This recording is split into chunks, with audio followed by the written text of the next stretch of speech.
Yo, you won't believe the crazy stuff that goes down in the fast food restaurant. From crazy customers to insane managers to crazy Karens, let me tell you, it always goes down at the fast food restaurant. And it's time, once again, to do fast food stories. Let's start it off here with the French fry. All right, the fish fry theme. The French fry theme. All right, here we go. One time I was eating out at a fast food restaurant, well known for having Mexican food. We already know what it is. Don't say my name. You already know I love Taco Bell. A man came in angry, raging. He slammed his receipt down on the counter and said, "I want my fucking French fries." This happens every time I come here. The poor teenage worker was like, "We don't even have French fries." The guy snatched his receipt and raged back out the door. He meant to go to the restaurant next door that did serve French fries. Hey, bruh, okay? Now look, Taco Bell used to sell French fries, and they was trash. But don't go in here yelling at what you need. Go to the restaurant, they got burgers. The hell you talking about? A lawyer ran on my foot because he didn't like his drink. My first job was at a popular drive-thru fast food chain. Near the end of my tenure, I was primarily working with opening shift to accommodate my college schedule. That shift brought in plenty of regulars, mostly businessmen and hospital workers whom I knew by name and would actually chat with them when I brought out their orders. One of them regulars was a small-time lawyer. Unlike many of the early morning regulars, he was never the kind or never friendly in any capacity. I always hated taking his order to him. He was either passive-aggressive or he was blatantly rude. One morning, I saw him pull in, park, and order. He ordered a 44-ounce Diet Coke with extra ice. When putting the lid on the drink, a tiny amount of the drink spilled through the straw hole. I didn't care to fix it because he was so rude. So I walked out to his car just to get it over with. He immediately noticed the very, very slight spillage on the lid and yelled at me. It was loud. I was trying to tell him I'd go back inside to make a new drink, but before he could even hear me out, he threw the drink at my face. It went everywhere, and I stood in shock. He was shouting expletives at me. He peeled out in reverse, and when I felt his front left tire graze my right foot, if it'd been standing any closer to his car, he would have fully ran over my foot. My manager saw the incident and from afar and profusely apologized. Apparently, the lawyer was banned shortly thereafter. It's been nearly 15 years, and I still think about how batshit that guy was. All because of a fucking drink. Let me tell you something. When you got a little spillage, you got a little village. Make sure you I want that drink dry. I don't want it wet. I'll wait till I get home for that. What's wrong with you? Jacob, the manager, would say that. There's enough money in it to buy a house. I was working drive-thru cash out one day, which is where I normally work, despite having two drive-thrus. We were lined up around the building and super busy. But that wasn't a problem. We normally have a big lunch rush. Anyway, a guy pulls up in his car. I read him back his order and gave him a total like normal. And he gave me his card. I put the card in the card reader and proceeded to give him his drinks. When I went back to check on the card, I saw that the transaction had been declined. Not a big deal. That happens from time to time. So I put his card back in the card reader again, and it's still being declined. I tried one more time, and it was once again declined. I told the man that the card was being declined. He told me in a really rough voice, "Run it again. There's enough money to buy a house on there."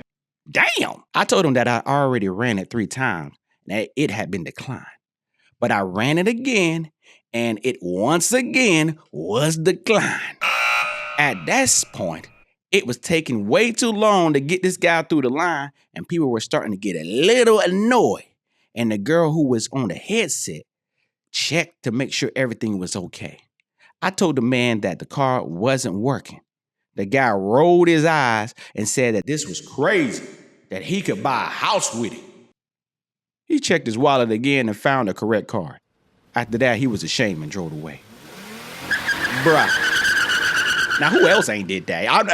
Run it back. You make that shit run. I got 6 figures on that house. I even pulled out a phone one time. Like, look, this is what my bank account. I didn't have enough to buy a house, but I had enough to buy a pack of Mike and Ike's. I got enough. I got enough. Here, this is what it says here. So what's going on here? What's going on? Run it again, damn it. Run that bitch. I want you to run it. I want you to do upright rows on that bitch. Run it. Oh, it's not that card. It's another one. Okay, let me just check. Oh shoot, my bad. It's not okay. You know what? Here it is, right here. It is. My bad. Dean thought he was funny with his pickup order's name. Doesn't expect me to say the name out loud.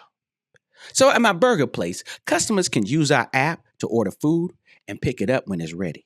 All orders are labeled with the customer's name and phone number so we can identify them when they come in. One guy in particular thought he was funny about using butt crack juice as his name.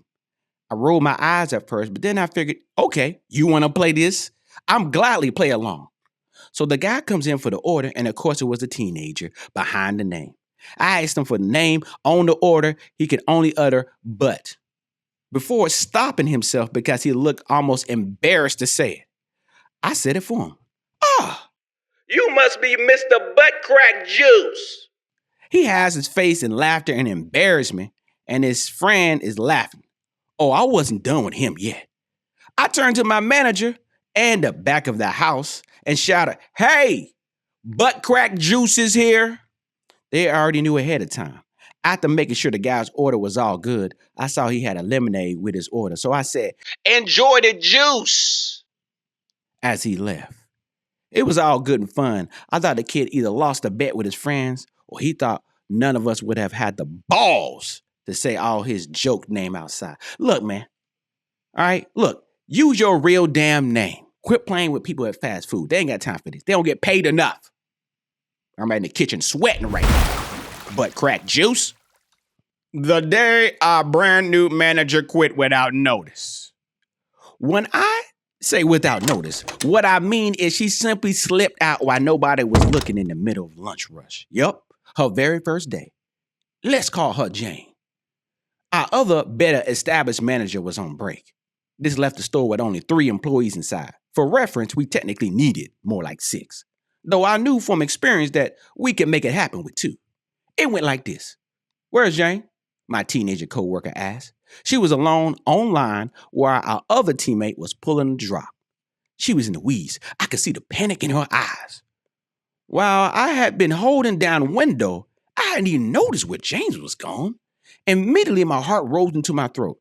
I began a fragile, but before I could say anything else, I had to answer the beep of the headset. When I was finished taking the order and had cashed out the folks at the window, I suggested, "The bathroom, maybe?" hoping to manifest into some truth. Yeah, but she shook her head no, like she knew. The orders continued to pile up and the time on the timer ticker higher and higher. Close to 7 minutes. Our goal was 3. I was handing out free taco coupons like dollar bills at a girly club, strip club. It did little to abate the angry, hungry masses. "Where the hell is Jane?" my other coworker, also about a high school age, demanded when he was pulling the drop. "We all hoping she's in the bathroom," I chirped. I shoved another order out the window. It had been over 10 minutes. I knew she was not in the bathroom, but I didn't want the kiddos to panic. As most senior employees present an actual adult, I was trying to hold down the ship. Good work. And that required a certain level of morale. My efforts were futile. By the time our manager returned from break, we were knee deep in the woods. The timer was in the double digits. The floor had all oil slick from sour cream so deep my non-slip kicking shoes couldn't even get traction. Lettuce was flying through the air.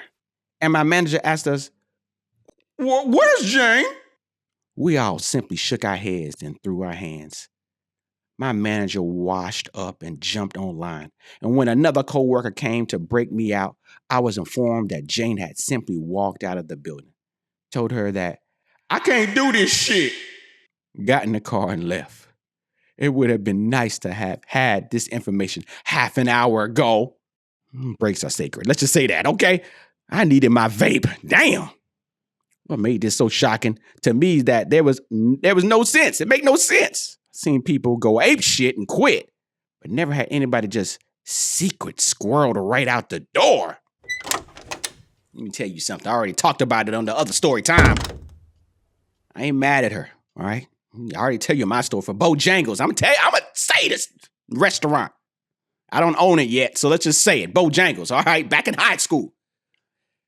All right, me and my homeboys had went out that Friday night to a club. It was senior year. Clearly, I was out for a long time. I felt like I got home at 2 a.m., 3 a.m., and I was scheduled for a cloping. I'm going to still tell a story. I know I'm repeating it. Damn it. We was there working in the morning at Bojangles. Why did we go out last night? I don't know. That night, I have no clue. No matter as high schools, what you do.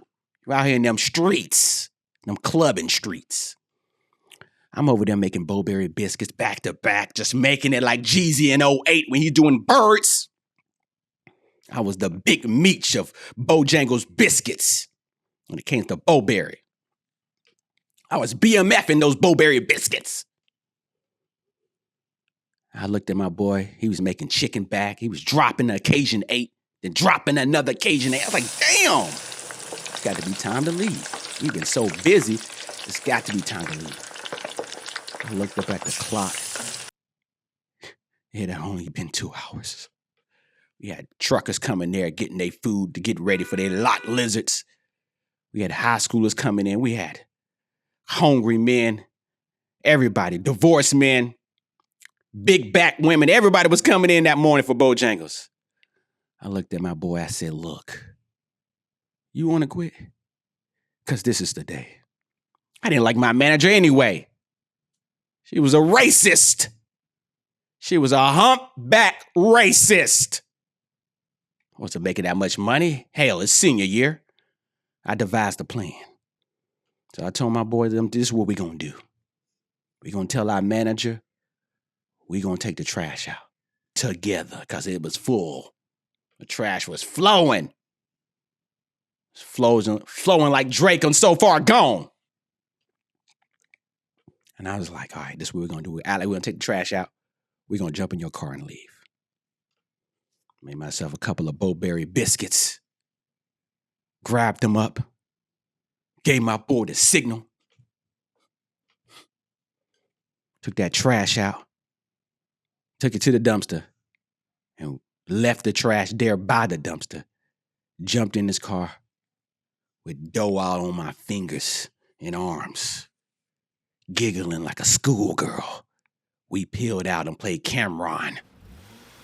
That was the last day.